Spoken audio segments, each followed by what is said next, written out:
अस्सलामुअलैकुम and welcome to the class number 7 of plane Swift.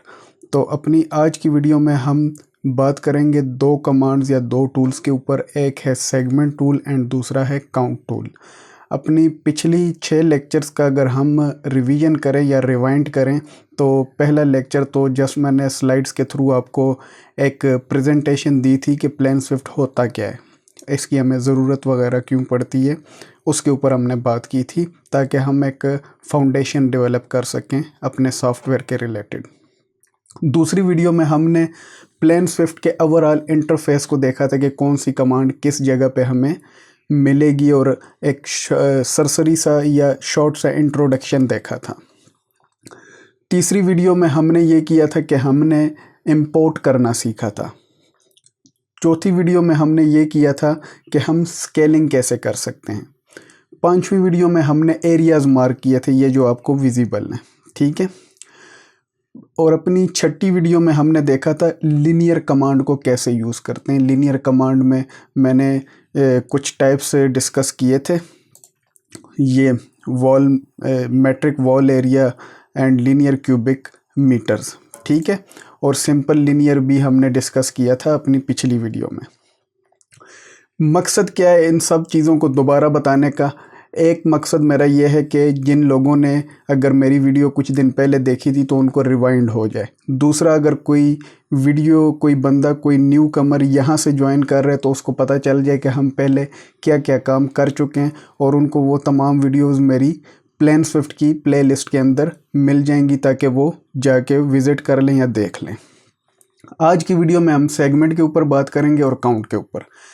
Segment जो tool है या सेगमेंट कमांड है, it is just same like linear, ठीक है। इसमें फ़र्क क्या है? लीनियर टूल जो होता है हमारे पास, ये मोर देन 1 पॉइंट होता है, ठीक है। इसको आपको स्टॉप करना पड़ता है, ये ख़ुद से स्टॉप नहीं होता जब आप मार्किंग शुरू करते हैं। और सेगमेंट टूल एक आप स्टार्टिंग पॉइंट देते हैं, एक आप एंडिंग पॉइंट देते हैं और वो ख़ुद ब खुद ही स्टॉप हो जाता है। जैसे कि मिसाल के तौर पे मैंने ये एक लीनियर लिया, सिंपली ये अब चलता जा रहा है, ये अब रुक नहीं रहा, इसीलिए मैंने इसको कहा कि मोर देन 1 पॉइंट। ये अब जितना मर्ज़ी इसको चलाएं, ये रुकेगा नहीं, हम जब तक ये राइट क्लिक एंड स्टॉप ना कर लें। मैं इसको कर देता हूँ डिलीट। अब अगर मैं देखूँ सेगमेंट को, ये सेगमेंट को मैंने उठाया, ये एक पॉइंट, ये दूसरा पॉइंट, ये देखें, ये मुझे हर बार 2 पॉइंट देने पड़ते हैं, ठीक है। पॉइंट ए से मैं स्टार्ट करता हूँ, पॉइंट बी पे जाता हूँ, ये रुक जाता है। फिर मैं नेक्स्ट पॉइंट सेलेक्ट करता हूँ तो वो उसका सेकंड पॉइंट लेता है एंड रुक जाता है। आप ऐसे कह लें 2 पॉइंट ऑपरेशन है इसका। तो मैं जो है इसको भी डिलीट कर देता हूँ, ये तो सिर्फ आपको बताने के लिए था। अब सेगमेंट को हम थोड़ा सा डिटेल में एक्सप्लोर करते हैं। ये देखें, ये पहले वाले को छोड़ दें आप, बीम टूल, इसकी हमें यहाँ ज़रूरत नहीं है। Joist segment, metric wall area segment, segment cubic metre, और ये बाकी नीचे वाले 2 को आप रहने दें। हम बात करेंगे इन तीनों के ऊपर, ठीक है। तो इन पे बात हम इस तरीके से करेंगे कि हमारा जो पहला है वो तो सिंपल, जिस तरह लीनियर के अंदर हमें एक लेंथ फाइंड आउट करता है, एक ही डायमेंशन में चलता है, सिंपल लेंथ के ऊपर, रनिंग लेंथ, ठीक है। हमारे पास 3 किस्म की मेजरमेंट्स होती हैं, एक रनिंग, ठीक है, एक स्क्वायर में, एक क्यूबिक में। तो जो सिंपल वाला होता है, या लीनियर में हो या सेगमेंट में हो, ये डिपेंड नहीं करता कि किस में, वो मेजरमेंट जो है ना वो हमें रनिंग में देता है। जो वॉल एरिया है वो 2 डायमेंशनल में देता है, means length into height of the wall, ठीक है। वो हम क्यों यूज़ करते हैं आपको मैंने पिछली वीडियो में भी बताया था। 3 ऑब्जेक्टिव होते हैं हमारे टाइल एरिया कैलकुलेट करने के लिए कि वॉल की सरफेस पे कितना टाइल आएगा, या प्लास्टरिंग के लिए प्लास्टरिंग एरिया हम निकालते हैं, या हम करते हैं डिस्टेम्पर या पेंट वगैरह अगर आपने करना है तो उसके लिए हम कैलकुलेट करते हैं। तो ये हमारे ऑब्जेक्टिव थे। और क्यूबिक हम यूज़ करते हैं ब्रिक वर्क का वॉल्यूम कैलकुलेट करने के लिए कि हमें कितनी ब्रिक्स रिक्वायर्ड हैं, जिसके बेस पे फिर हम अपनी further costing, resource management and things of all Dooj nature हम परफॉर्म करते हैं। ठीक है, मकसद सिर्फ एक ही होता है, एग्जैक्ट एस्टिमेशन, ये हमारा मकसद होता है। तो हमने चीज़ें तो समझ ली। सेगमेंट टूल, ये मैंने उठाया सेगमेंट टूल, और ये मैंने लेट सपोज ये हमें नाउन है। ठीक है, तो हम चेक कर लेते हैं, ये डायमेंशन नाउन है, तो हम देखने की कोशिश करते हैं कि आया ये हमें वही एग्जैक्ट रीडिंग देता है या नहीं। ये देखें, अब आप यहाँ पे देखें तो बिल्कुल 9 फीट हमें इसने वैल्यू दी है, और यहाँ पे भी इसकी जो लेंथ है वो 9 फीट ही है। तो इससे हमें दो चीज़ें साबित होगी कि एक तो आप अगर देखें तो हमारा सेगमेंट टूल काम भी कर रहा है, दूसरा जो हमारे पास जो प्लान है वो प्रॉपर स्केल भी हुआ है। तो ये हमारे पास हो गया। अब हम इसको मैं इस वीडियो में ये सोच रहा था कि आज मैं आपको ना ये जो टूल्स हम यूज़ कर रहे हैं इनकी जो है वैलिडेशन भी करके दिखाऊं कि हम वैलिडेट करें whether it is working properly और नॉट। तो चूँकि ये वीडियो परफेक्ट है वो काम करने के लिए, क्योंकि लिनियर टूल और ये दोनों सेम काम करते हैं। बेसिक जो डिफरेंस है वो यही है कि लिनियर टूल मल्टीपल पॉइंट्स पे और ये 2 पॉइंट्स ऑपरेशन है। तो इस वीडियो में हम ये करेंगे कि सेगमेंट टूल को यूज़ करते हुए हम क्या करते हैं, हम इस टूल को चेक करते हैं कि ये हमें मैनुअल कैलकुलेशन से कि क्या ये हमें एग्जैक्ट रीडिंग देता है या नहीं। सबसे पहले हम एक डायमेंशन मार्क कर लेते हैं। ठीक है, ये हम लेके आए इसको, ये हमारे पास 9 फीट, और ये यहाँ से हमें पता भी चल रहा है कि 9 फीट है। हम पहला सेगमेंट लेते हैं और इसको यहीं से शुरू करते हैं। तो इस वीडियो में हम दो ऑब्जेक्टिव्स को अचीव करेंगे। एक हम टूल सीखेंगे, दूसरा हम चेक करेंगे कि ये हमारे मैनुअली भी उतना ही दे रहे कि नहीं।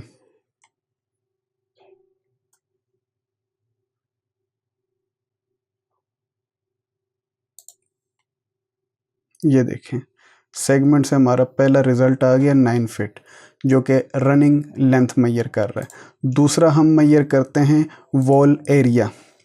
अब वॉल एरिया के लिए हमने क्या करना है, हमारा तमाम काम जो है, ये एक मिनट मैं इसको पहले नाम दे देता हूँ, practice of wall area in segment tool. Okay, ये हमें मीटर और मिलीमीटर, तो हम एडवांस में जाएंगे और हम वॉल हाइट को यहाँ पे स्केल फिट कर लेते हैं, यहाँ पे भी फिट है, और टेक ऑफ जो क्वांटिटी है वो हम स्क्वायर फिट कर लेते हैं, यहाँ भी हम स्क्वायर फिट कर लेते हैं, और इसको हम वैल्यू दे देते हैं 12 फीट। 12 फीट कर दिया हमने, I don't know why it is okay. 12 feet कर दिया हमने, ये ख़ुद यहाँ पे चेंज हो गया। अब सिमिलरली वॉल विड्थ, ये हमारे पास फिट में है, ये भी फिट में कर लेते हैं। ये इनपुट एंड आउटपुट है। ठीक है, तो ये फिट में किया तो 0.75 फिट होता है हमारे पास, 9 इंच ये हो गया। हम इसको कर लेते हैं ओके। ओके, तो हम यहाँ से ड्रॉ करते हैं अब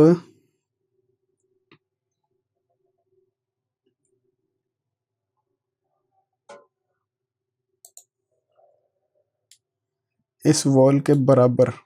ठीक है,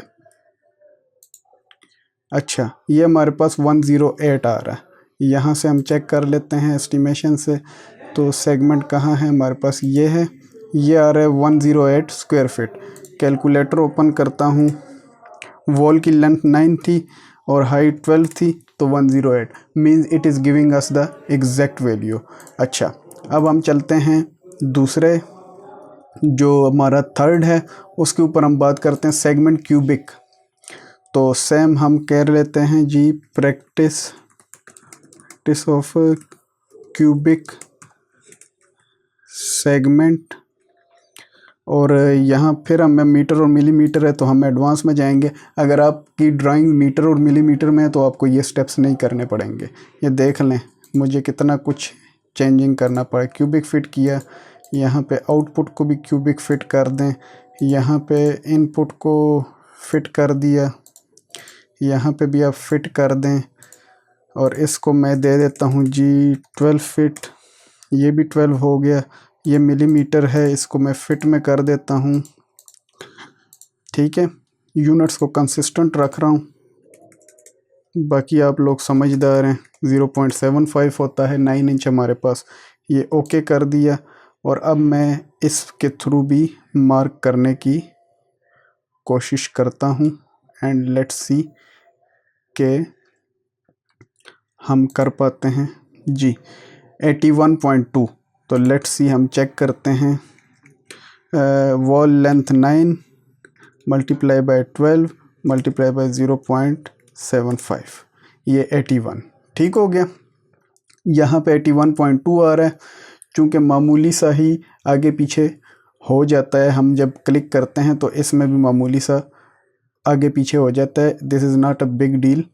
तो ये हमने सेगमेंट टूल को यूज़ करते हुए हमने 3 डिफरेंट तरीक़ों से हमने इनकी जो वैल्यूज़ हैं उनको मैनुअली चेक भी कर लिया, और हमने सेगमेंट टूल यूज़ करना भी सीख लिया। It is just same like linear, but the difference I have told you many times in the same video, so I'm not gonna repeat it। और मैं इन चीज़ों को अब कर देता हूँ जी डिलीट। अच्छा, अब हमारे पास जो नेक्स्ट है वो है काउंट टूल। काउंट टूल आप अगर देखें तो काउंट बेसिकली हमारे पास जो होता है चीज़ों को गिनने के लिए। पिछली 2 कमांड्स के अंदर हमने देखा running fit, square feet and cubic fit के अंदर मेजरमेंट, टेक ऑफ। अब इसमें हम सिंपली काउंट करते हैं। मींस काउंटिंग में कौन सी चीज़ें आ सकती हैं? आपकी डोर्स आ सकती हैं, विंडोज़ आ सकती हैं, वेंटिलेटर्स आ सकती हैं, फैंस आ सकते हैं, बल्ब्स आ सकते हैं, कोई भी ऐसी चीज़ जो कि सिंगल यूनिट के अंदर हो। आप फ़र्ज़ करें कोई रेजिडेंशियल बिल्डिंग बना रहे हैं, उसके आर्किटेक्चर ड्राइंग में आपने काउंट करने हैं कि हमें कितने सोफ़ाज़ चाहिए, कितने टेबल्स चाहिए, आपने प्लान पे मार्क किए हैं, या इन चीज़ों को भी छोड़ दें, ये तो बात की बातें। सबसे पहले आपको जो चीज़ चाहिए होती है वो होते हैं आपके डोर्स, विंडोज़, वेंटिलेटर्स, ठीक है, या बल्ब्स जो मैंने अभी आपको बताया, तो उनको हम काउंट करते हैं। सिंपल। अच्छा, अगर आप इस पे क्लिक करें तो आपके पास काफ़ी सारी जो है ना यहाँ पे ऑप्शंस देखने को मिलती हैं। मकसद एक ही है, ये सिंपल सिंबल्स हैं जो आप अपने जो है चीज़ों को डिफरेंशिएट करने के लिए डिफरेंट सिंबल्स यूज़ करें, ताकि जब आप प्लान को देखें तो आपको नज़र आए कि हाँ अगर ये रेक्टेंगल है तो इसका मतलब है कि ये हमारे पास जो है वेंटिलेटर है, अगर ये इस शेप का है तो ये हमारे पास डोर है। ये तो आपके पास प्लान में इजीली आपको फिजिबल हो, आप आइडेंटिफाई कर सकें या कैटेगराइज कर सकें। तो ये सिंपल वही आपको दिए हुए हैं। अगर आप यहाँ पे देखें, अच्छा आपके जो पुराने वर्जन्स हैं ना उसमें आपको यहाँ तक देखने को मिलेंगे, ट्रायंगल्स तक। अब ये जो न्यू वर्जन है मेरे पास, ये 10.3 है, प्लानस्विफ्ट मैट्रिक प्रो, तो ये 10.3 है मेरे पास। इसके अंदर ये कुछ न्यू फीचर्स इन्होंने ऐड किए हैं, अगर आप देखें डोर्स एंड विंडो शेप। अच्छा, अब मैं कह देता हूँ जी D1, जो बड़े डोर्स हैं जो नॉर्मली जो यूज़ होते हैं 4x7, 4 feet into 7 feet, 4 feet width, 7 feet height, तो इसको मैं D1 का नाम देता हूँ। इन चीज़ों के बारे में मैं डिस्कस कर चुका हूँ, फिल टाइप, सॉलिड, हैच या टेक्सचर जो भी रखना है।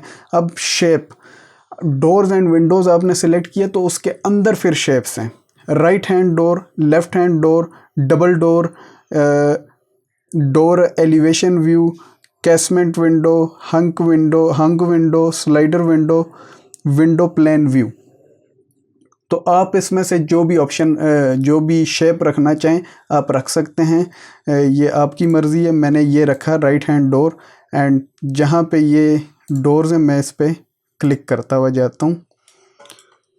ये देखें, ये देखें, ये भी बड़ा डोर है।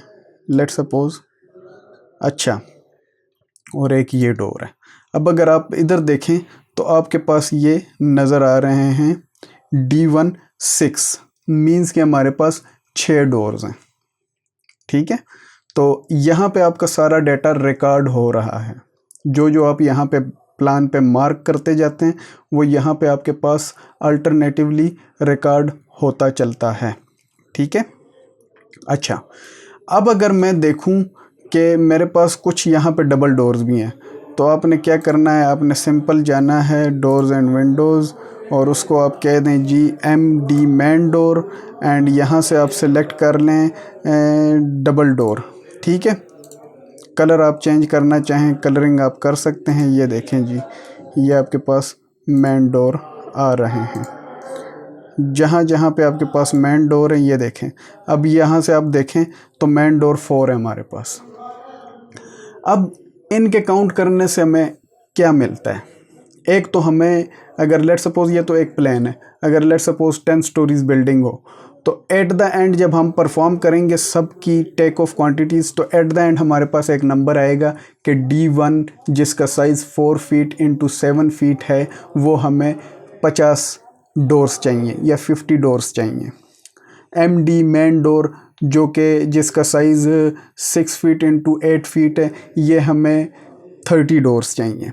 एक नंबर हमारे पास आ जाता है जिसको हम फिर आगे अपने प्रोजेक्ट की रिक्वायरमेंट के हिसाब से अपने ऑर्डर को प्रोसेस करते हैं। ठीक है, और दूसरा, जब आपने डिडक्शन करनी होती है तो आपके पास एक गैस भी आ जाता है, exact gas. It is not a gas कि आप अंदाज़तन नहीं, आपके पास एक एग्जैक्ट गैस आ जाता है कि अगर 50 दरवाजे हैं 4 इंटू 7 के, तो सिंपली आप उसका वॉल्यूम निकालें और जो टोटल ब्रिक वर्क है उससे आप उसको माइनस कर दें, तो आपके पास रिमेनिंग ब्रिक वर्क जो रह जाएगा वो एक्चुअल ब्रिक वर्क जो आपको रिक्वायर्ड है। ठीक है, एक तो आपके पास ये आप यूज़ कर सकते हैं। विंडोज़ के लिए भी सेम यही होता है, आप काउंट टूल को यूज़ करें, और अगर कोई ऐसी चीज़ है तो आप अपने हिसाब से कोई भी जो है आइकन ले सकते हैं, डायमंड, प्लस, ट्रायंगल, कोई भी आइकन, किसी भी चीज़ को आपने काउंट करना है जो आपको रिक्वायर्ड है आप उसको यूज़ कर सकते हैं। तो ये थी जी हमारी आज की वीडियो जिसमें हमने सेगमेंट एंड काउंट टूल को डिटेल में देखा। उम्मीद करता हूँ आप इस पर प्रैक्टिस करेंगे। तो अपना बहुत सारा ख्याल रखिएगा, अपने इस चैनल का भी। मिलते हैं आपसे नेक्स्ट वीडियो में, तब तक के लिए अल्लाह ने के पान।